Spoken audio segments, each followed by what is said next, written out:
mais je risque de salir à côté, vous voyez, je risque de salir le praticable, bon, c'est de l'acrylique, vous me direz, mais c'est bien de mettre un plastique derrière. Ouais, mais il y en a parlé. Non, parce qu'à la gaieté lyrique, on l'a fait. Je leur ai sali toute la scène, toute la gueule à la fin du mois. Ça va vachement vite et je ne peux pas le faire doucement. Là, le cadre, je peux le faire tout seul, il n'y a pas de souci. C'est juste par contre que. Toi, tu voulais faire un essai sur un carton ou pas encore? Non, c'est pas trop, mais c'était juste comme ça pour voir le non, pinceau. non, ok, pas de problème. Hein? Donc, l'idée, ce serait que, si je comprends bien, tu arrives à faire l'autre côté pour que ça s'entre plus.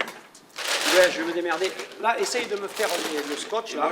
Fais-le parce que je vais récupérer les cartons pour les faire d'accord, ok, ça marche. Attends, jusqu'où? Attends, tu me dis quand tu vois.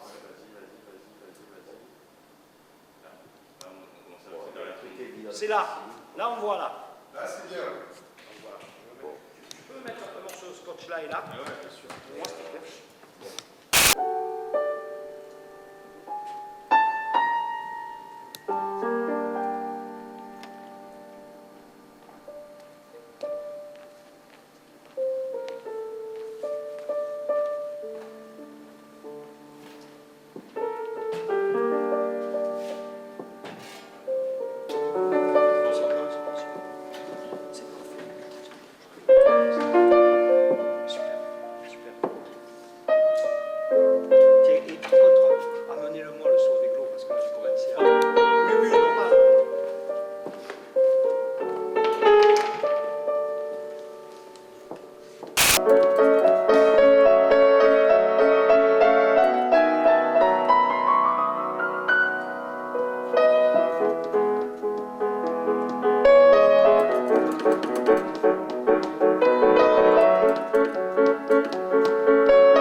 Ce soir d'abord pour rendre hommage à Patrick, au général Alcazar, que j'ai rencontré en 2000 grâce à Pascal Condelade et qui a écrit les paroles et Pascal Condelade la musique de l'hymne du Niam. Bienvenue au cœur du Niam.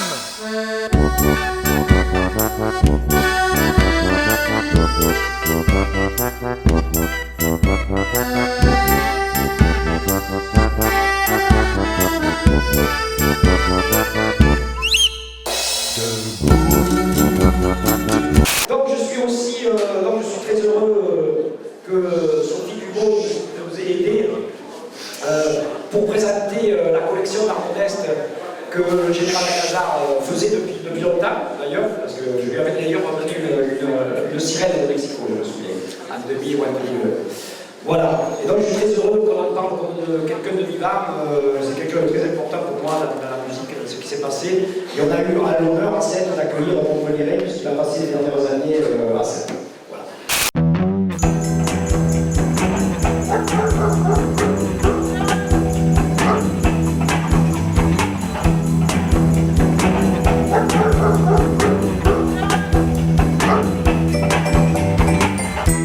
L'ego avait dû s'égarer en plein cœur de tourmente. Quoi qu'il en soit, c'est d'ici qu'il a pu s'évader en douce. La fuite, la tangente, il a beau dire qu'il aime avoir des sentiments,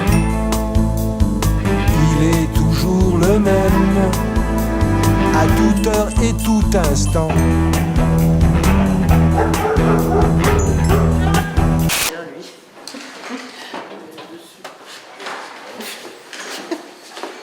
Voilà. Porte en plus le micro de façon ostentatoire. Comme c'est étrange.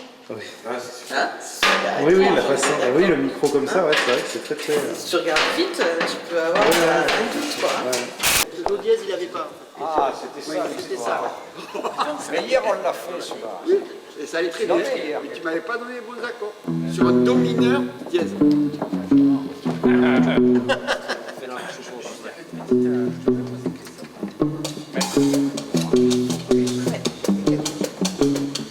Allez, prenez les mains, regarde-moi.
la première fois que j'ai rencontré le général Cazard, une copine, Véronique, me l'avait amené à la plage lors d'une grillade interdite, en fait.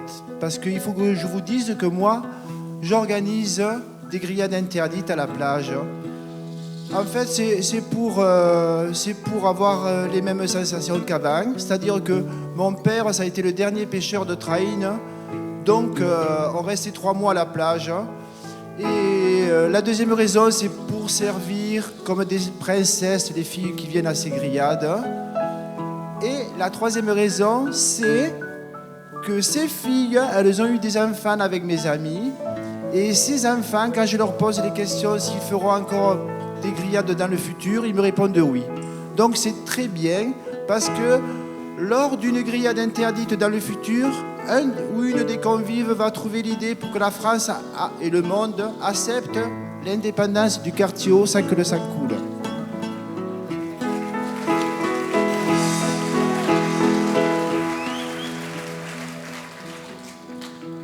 Quelques mois après, je revenais de New York parce que j'avais fait une conférence là-bas. C'était chez une amie d'un copain qui s'appelait Jane.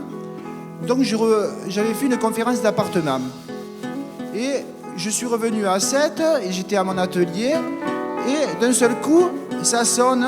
Et c'était une autre copine de Montpellier, une nommée Cathy, qui était avec le général Cazard parce qu'ils étaient tombés en panne juste devant notre atelier, à mon frère et à moi. Alors, moi, j'étais tellement excité que j'avais fait cette conférence à Brooklyn que lui aussi, il a été excité. Et en fait, avant de partir, il m'a proposé de faire une conférence ici même parce qu'il devait faire une résidence et un concert ici. Donc, du coup, j'ai fait donc cette conférence pour un C3. Enfin, en tout cas, pour moi, c'est l'endroit le plus baroque de Sète. Donc du coup, ça a été très important pour moi de faire cette conférence ici. C'est pour ça que dans le futur, je vous ai dit que les Sétois du quartier feront leur indépendance et ils vont rebaptiser une rue pour l'appeler Patrick le général Cazard.